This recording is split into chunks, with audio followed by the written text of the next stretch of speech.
সম্মানিত সুধী, আসসালামু আলাইকুম ওয়া রাহমাতুল্লাহ। জেরুসালেমের দুইটি ঐতিহাসিক দিন। জেরুসালেম নগরী 1099 খ্রিস্টাব্দ 15 জুলাই বিকেল 3টা। খ্রিস্টান ক্রুসেডারদের হাতে মুসলিম নগরী জেরুসালেমের পতন ঘটল। খ্রিস্টান বাহিনী বন্যা স্রোতের মতো প্রবেশ করল নগরীতে।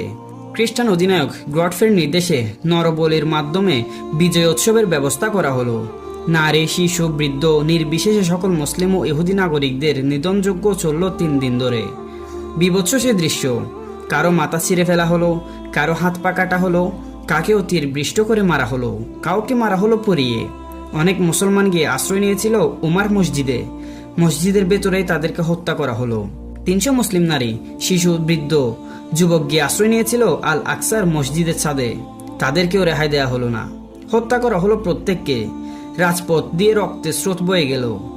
গোড়ার হাঁটু পর্যন্ত ডুবে গেল সে রক্তে। 3 দিনের হত্যাকাণ্ডে জেরুসালেম নগরীতে 70,000 মুসলমানকে হত্যা করা হলো।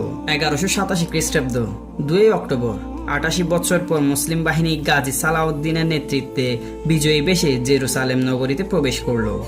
নগরীর আতঙ্ক, উদ্বেগ পীড়িত খ্রিস্টান নাগরিকদের চোখে মুখে মৃত্যুর চাপ।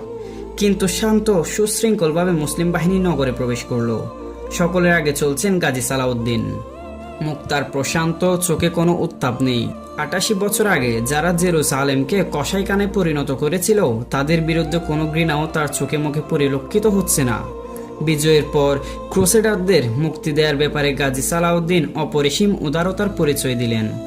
প্রত্যেক পুরুষের জন্য 10, নারীর জন্য 5 ও শিশুর জন্য 1টি করে স্বর্ণ মুদ্রা মুক্তিপণ নির্ধারিত হলেও নামমাত্র মুক্তিপণ গ্রহণ করে তিনি বন্দীদের মুক্তি দিলেন। পরিশেষে দরিদ্র, বৃদ্ধ ও নারীদের তিনি বিনা পণে মুক্তি দিলেন।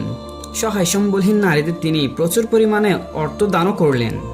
প্রিয় দর্শক, এই তো হচ্ছে মুসলিম বাহিনীর উদারতার পরিচয়। এই তো মানবতার চরম উদাহরণ। প্রিয় দর্শক, আজকের ভিডিও এখানেই শেষ করছি। ইনশাআল্লাহ তাআলা দেখা হবে পরবর্তী কোনো এক ভিডিওতে। ততক্ষণ পর্যন্ত ভালো থাকুন, সুস্থ থাকুন, MM ফাউন্ডেশনের সাথে থাকুন। ধন্যবাদ। আসসালামু আলাইকুম ওয়া রাহমাতুল্লাহ।